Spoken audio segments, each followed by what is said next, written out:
Our next important topic is biotechnology and its applications. यापूर्वीच्या चॅप्टरच्या मध्ये आपण बायोटेक्नॉलॉजीची प्रोसेस कशी करायची, त्यासाठी कोणकोणते टूल्स यूज करायचे याचा स्टडी केला. परंतु आता ॲप्लिकेशन्स म्हणजे या बायोटेक्नॉलॉजीचे आपल्याला कोणकोणते उपयोग आहेत, कोणकोणत्या सेक्टरमध्ये आपण जास्त काम करायला लागलो. देशामध्ये हरित क्रांती झाली, आपल्याला सर्वांना माहिती आहे, ग्रीन रिव्होल्यूशन. मोठ्या प्रमाणावर फूड प्रोडक्शन वाढलं.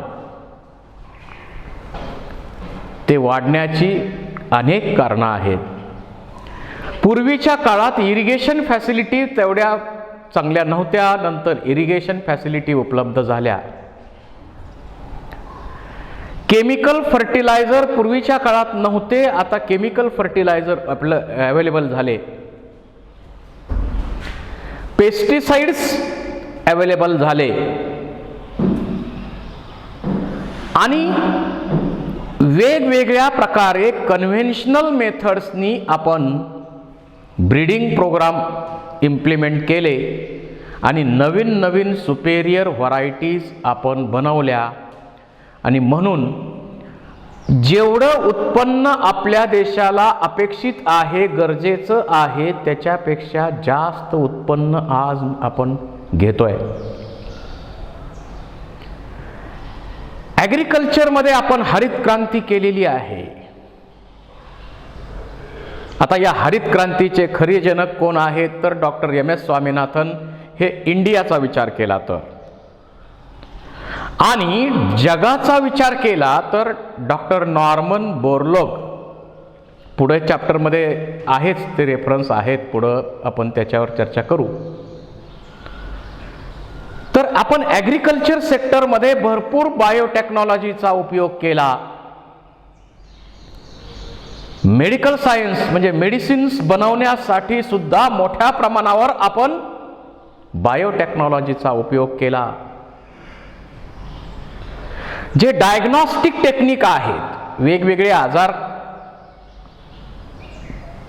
झालेत की नाही ओळखण्यासाठी डायग्नॉस्टिक टेक्निक आहेत, त्याच्यासाठी सुद्धा आपण बायोटेक्नॉलॉजीचा वापर केला. आणि ॲनिमलमध्ये सुद्धा ब्रीडिंग, ॲनिमलमध्ये जेनेटिकली मॉडिफाईड ॲनिमल आपण बनवले, ट्रान्सजेनिक ॲनिमल बनवले. म्हणजे अनेक सेक्टरमध्ये आपण बायोटेक्नॉलॉजीचा वापर करत आहोत.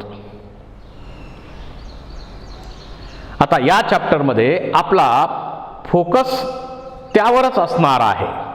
हे सगळे जे प्रोडक्ट बनवलेले आहेत त्यातले काही सॅम्पल एक्झाम्पल आपण इथं घेणार आहोत आणि ते डिस्कस करणार आहोत.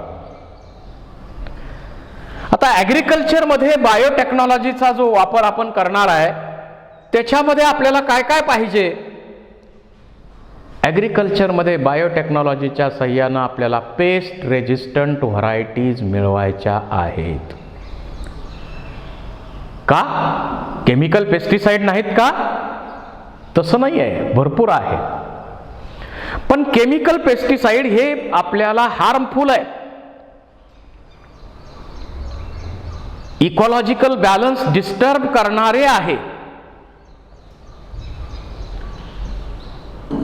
पोल्युशन करणारे आहे. नॅचरल चेन ब्रेक करणारे आहेत. टार्गेट ऑर्गॅनिझम बरोबर इतरांनाही डिस्ट्रॉय करणारे आहेत, कारण ते टार्गेट स्पेसिफिक नसतात. म्हणून आपल्याला पेस्ट रेजिस्टंट व्हरायटीज मिळवायच्या आहेत. बीटी कॉटन किंवा अशा बीटी व्हरायटीज आपण मिळवल्या. त्यानंतर आपल्याकडे जे क्रॉप्स आपण कल्टिवेट करतो ते क्रॉप ड्रॉप रेजिस्टंट, त्या क्रॉपने दुष्काळाचा सामना केला पाहिजे. ड्रॉट रेजिस्टंट क्रॉप्स असतील, सॉल्ट रेजिस्टंट क्रॉप्स असतील, डिसीज रेजिस्टंट क्रॉप असतील, हर्बिसाइड रेजिस्टंट क्रॉप्स असतील, असे रेजिस्टंट क्रॉप्स आपण बनवलेले आहेत बायोटेक्नॉलॉजीच्या साहाय्याने. त्याच्याशिवाय त्याची जी न्यूट्रिशनल व्हॅल्यू आहे, ती न्यूट्रिशनल व्हॅल्यू चांगली क्वालिटी किंवा आणखी आपल्याला इम्प्रूव्ह करायची आहे. जशी गोल्डन राईस नावाची व्हरायटी आपण बनवली, त्याच्यामध्ये vitamin A rich golden rice he variety बनवली. त्यामुळे न्यूट्रिशनल व्हॅल्यू या क्रॉपची वाढवायची आहे जेनेटिक इंजिनिअरिंगच्या मदतीनं. आणि जे पोस्ट हार्वेस्टेड लॉस आहेत, एखादं पीक घेतल्यानंतर त्याचे फूड ग्रेन आपण आणून स्टोअर करतो, किंवा फ्रूट्स असतील तर ते फ्रूट्स आपण पॅकिंग करून मार्केटिंग करतो, काहींचा स्टोरेज आपण करतो. तर हार्वेस्ट केल्यानंतर पीक किंवा उत्पादन घेतल्यानंतर त्याचे जे प्रॉडक्ट आहेत, त्या प्रॉडक्टचा लॉस मिनिमाइज करण्याचं आपण काम करू शकतो बायोटेक्नॉलॉजीच्या मदतीनं. आणि त्याचं एक्झाम्पल फ्लेवर सावर टोमॅटो ही व्हरायटी हे त्याचं एक्झाम्पलच आहे. जे क्रॉप आपण कल्टिवेट केलेली आहेत, त्या क्रॉपनी त्याची मिनरल घेण्याची इफिशियन्सी पण वाढवली पाहिजे. So to increase the efficiency of mineral absorption, हे सुद्धा काम आपण बायोटेक्नॉलॉजीच्या मदतीनं करू शकतो. तर अशा प्रकारच्या व्हरायटीज आपण बनवलेल्या आहेत ॲग्रिकल्चर सेक्टरमध्ये. सुरुवातीला आपण ॲग्रिकल्चर सेक्टरबद्दल बोलतोय. अशा प्रकारच्या व्हरायटीज बनवलेल्या आहेत बायोटेक्नॉलॉजीच्या टेक्निकनं. आणि मग त्यातला पहिला आर्टिकल आहे to get pest resistant varieties.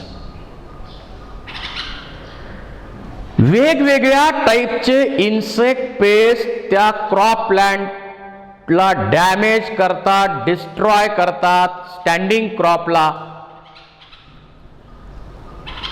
तर हे जे पेस्ट त्यावर वाढतात, आज तरी आपल्याकडं केमिकल पेस्टिसाइड त्याच्यावर फवारणे हाच पर्याय आहे. पण आपण हे क्लिअर केलंय की केमिकल पेस्टिसाइड हे हार्मफुल आहेत, त्यांचा वापर मिनिमाइज केला पाहिजे. केमिकल फर्टिलायझर त्यांचा वापर मिनिमाइज केला पाहिजे, कारण ते हार्मफुल आहेत. केमिकल फर्टिलायझर, पेस्टिसाइड यांचा वापर मिनिमाइज करण्याचं काम करून तर आपण ऑर्गॅनिक फार्मिंगकडे आता वळायला लागलोय. तर आपल्याला पेस्ट रेजिस्टंट व्हरायटीज बनवायच्या आहेत. आणि याचं एक्झाम्पल इथं आपण घेणार आहे बीटी कॉटन. बॅसिलस थुरिंजेन्सिस ही बॅक्टेरिया एक क्राय प्रोटीन, क्रिस्टल प्रोटीन बनवते. सॉइल बॅक्टेरिया आहे, ही क्रिस्टल प्रोटीन बनवते, क्राय प्रोटीन बनवते. आणि हे क्राय प्रोटीन काय करतं? वेगवेगळ्या इन्सेक्टला मारण्याचं काम करतं. हे काय करतं? वेगवेगळ्या इन्सेक्टला मारण्याचं काम करतं. एक्झाम्पल घ्यायचं म्हटलं तर लेपिडोप्टेरॉन या ग्रुपमधले टोबॅको बर्डवर्म्स, आर्मी वर्म्स. कोलिओप्टेरॉन या ग्रुपमध्ये म्हटलं तर बेटल्स. डायप्टेरॉन म्हटलं तर फ्लाईज, मॉस्किटोज. अशा प्रकारचे जे इन्सेक्ट वेगवेगळ्या क्रॉपवर वाढतात, त्यांना मारण्याचं काम, त्यांना डिस्ट्रॉय करण्याचं काम, त्यांना किल करण्याचं काम बॅसिलस थुरिंजेन्सिस या बॅक्टेरियाकडं क्राय प्रोटीन बनतं, ते करतं. आता वेगवेगळ्या प्लांटसाठी वेगवेगळ्या प्लांटमध्ये जे वेगवेगळे इन्सेक्ट प्रॉब्लेम करतात, त्याच्यासाठी वेगवेगळे क्रायजिन्स आपल्याकडे उपलब्ध आहेत. जसं क्राय 1AC आणि क्राय 2AB हे जीन्स आपण बीटी कॉटन मध्ये जो बॉलवर्म आहे त्याला कंट्रोल करण्यासाठी या जीनचा वापर आपण करतो. क्राय 1AB याचा वापर आपण कॉर्न बोरर कंट्रोल करण्यासाठी करतो. क्राय 3AB याचा वापर आपण कोलॅरेडो पोटॅटो बेटल्सना कंट्रोल करण्यासाठी करतो. आणि क्राय 3AB याचा वापर आपण कॉर्न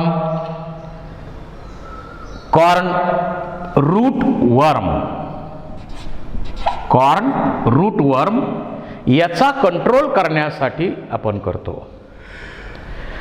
तर हे वेगवेगळ्या प्रकारचे क्रायजिन्स आपण नवीन व्हरायटीज बनवण्यासाठी, बीटी व्हरायटी बनवण्यासाठी वापरतो. आता याच्यापैकी आपल्याला बीटी कॉटन समजा बनवायची व्हरायटी आहे तर आपण प्रोसिजर साधारण स्टडी केलेलीच आहे. बीटी कॉटनची व्हरायटी आपल्याला बनवायची आहे तर बीटी कॉटन बनवण्यासाठी आपण प्रोसेस स्टडी केलेली आहे. काय करणार? बॅसिलस थुरिंजेन्सिस कडचा क्राय प्रोटीनचा जीन काढून घेणार, प्लाझमिडला जोडणार आणि रिकॉम्बिनंट डीएनए त्याच्या कॉपीज बनवून घेणार आणि तो जीन कॉटन सेल्स मध्ये इन्सर्ट करणार.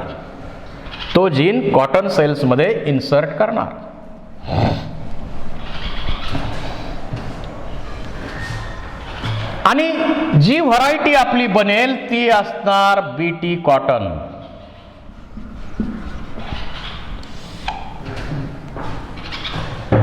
आता ज्यावेळी आपण बीटी कॉटनची व्हरायटी कल्टिवेट करू,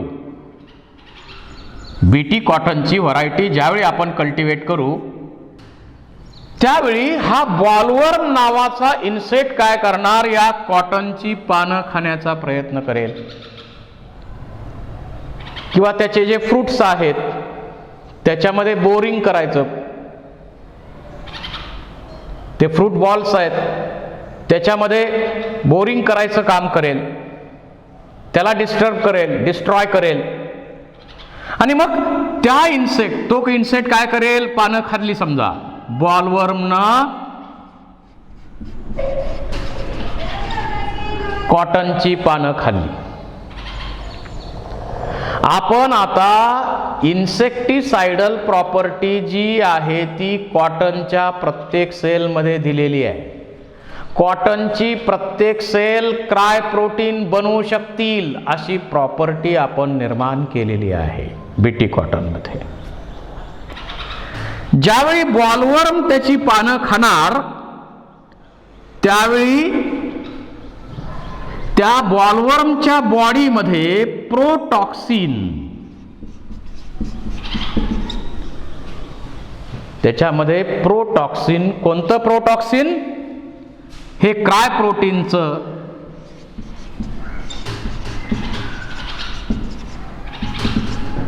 प्रोटॉक्सिन, इनएक्टिव्ह टॉक्सिन त्या इन्सेक्टच्या बॉडीमध्ये जाणार. आणि इन्सेक्टच्या बॉडीमध्ये गेल्यानंतर तिथं अल्कलाइन पीएच आहे आणि हे इनएक्टिव्ह प्रोटॉक्सिन अल्कलाइन पीएच असल्यामुळं ते ऍक्टिव्ह टॉक्सिन होईल.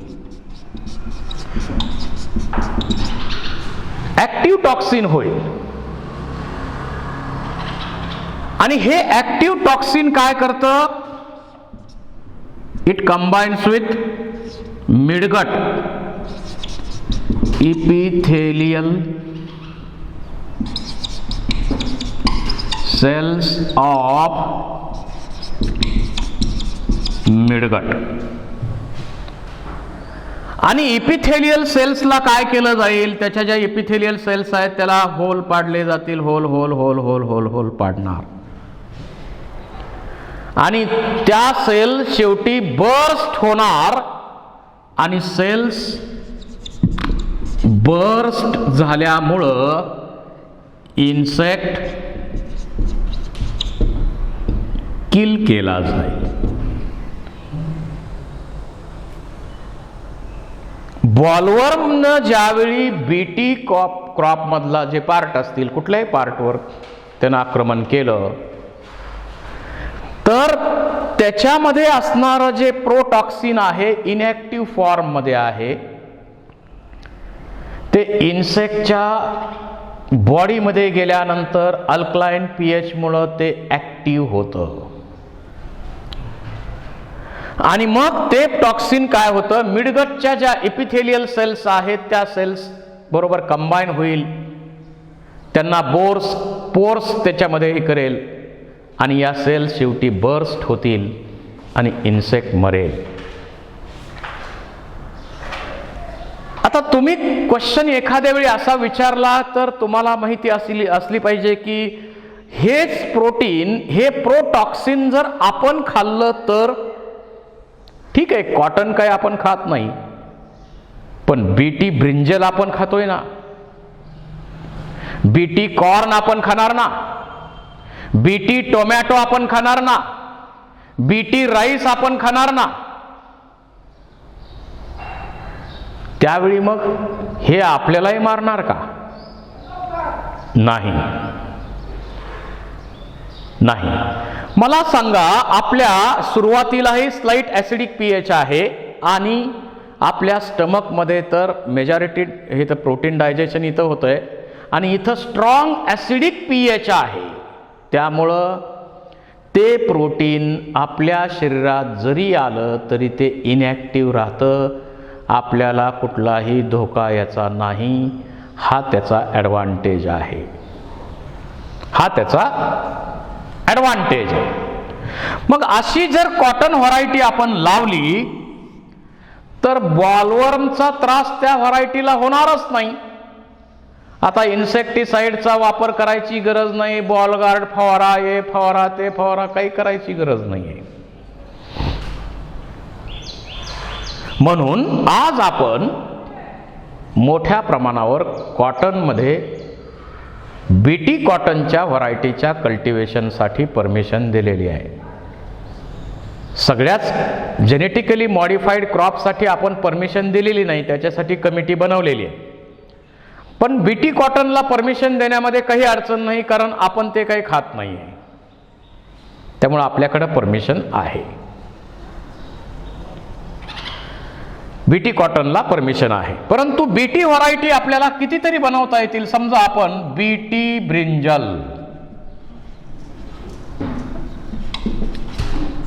बनवायचंय. आज आपण ब्रिंजल ज्यावेळी खरेदी करायला जातो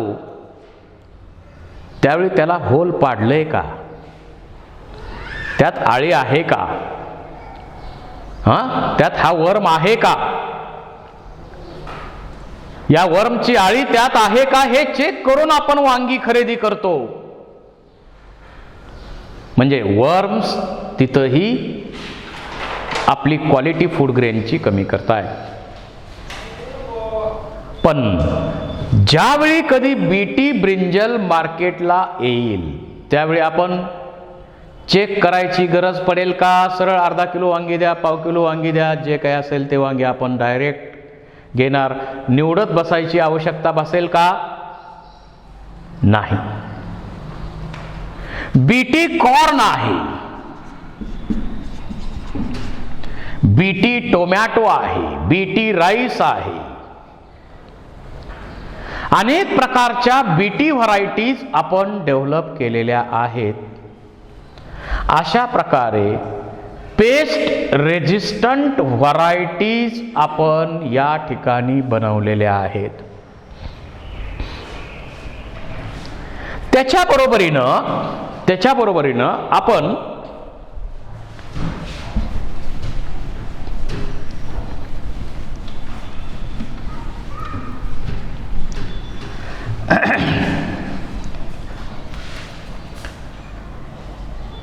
डिसीज रेजिस्टंट सुद्धा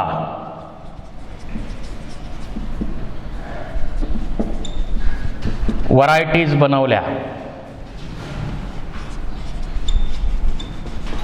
ड्रॉट रेजिस्टंट व्हरायटी बनवल्या. सॉल्ट रेजिस्टंट व्हरायटी बनवल्या.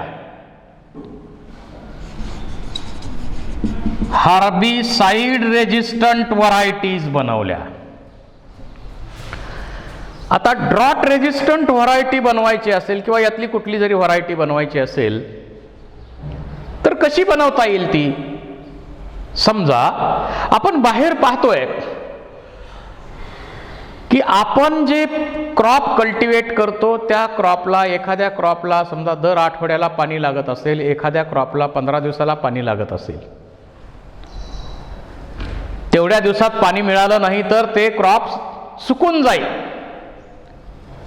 परंतु बाहेर असे प्लांट आपण पाहतोय की कडक उन्हाळ्यामध्ये सुद्धा ते प्लांट तसेच टिकून आहेत. त्यांना पाणी कोणी दिलंय का? नाही आहे, तरी सुद्धा ते टिकून आहेत. म्हणजे त्या प्लांट्समध्ये ड्रॉट रेजिस्टंट कॅपॅसिटी आहे. त्या प्लांट्समध्ये ड्रॉट रेजिस्टंट कॅपॅसिटी आहे आणि ही ड्रॉट रेजिस्टंट कॅपॅसिटी असल्यामुळं त्या प्लांटमध्ये ड्रॉट रेजिस्टंट कॅपॅसिटीचा जीन असला पाहिजे. आपण तो जीन काढणार आणि आपल्या व्हरायटीमध्ये इन्सर्ट केला जीन तो, तर आपल्याला सुद्धा बराच काळ त्या व्हरायटीला पाणी लागणार नाही. कमीत कमी पाण्यावर या व्हरायटी येतील. हर्बिसाइड रेजिस्टंट बनवायचे असेल तर हर्बिसाइडला रेजिस्ट करणाऱ्या व्हरायटीचा जीन काढून आपण आपल्या व्हरायटीमध्ये इन्सर्ट करणार. अशा प्रकारे disease resistant, drought resistant, salt resistant, herbicide resistant varieties आपण या टेक्निकच्या साहाय्यानं बनवतोय. म्हणजे पेस्ट रेजिस्टंट व्हरायटी बनवणं हे एक ॲग्रिकल्चरच्या बेस धर्तीवर प्रिन्सिपल आपला आहे. त्याच्या बरोबरीनं आपल्याला याबरोबर आणखी एक महत्त्वाचा आर्टिकल यामध्ये आहे. डॉक्टर आनंद चक्रवर्ती आनंद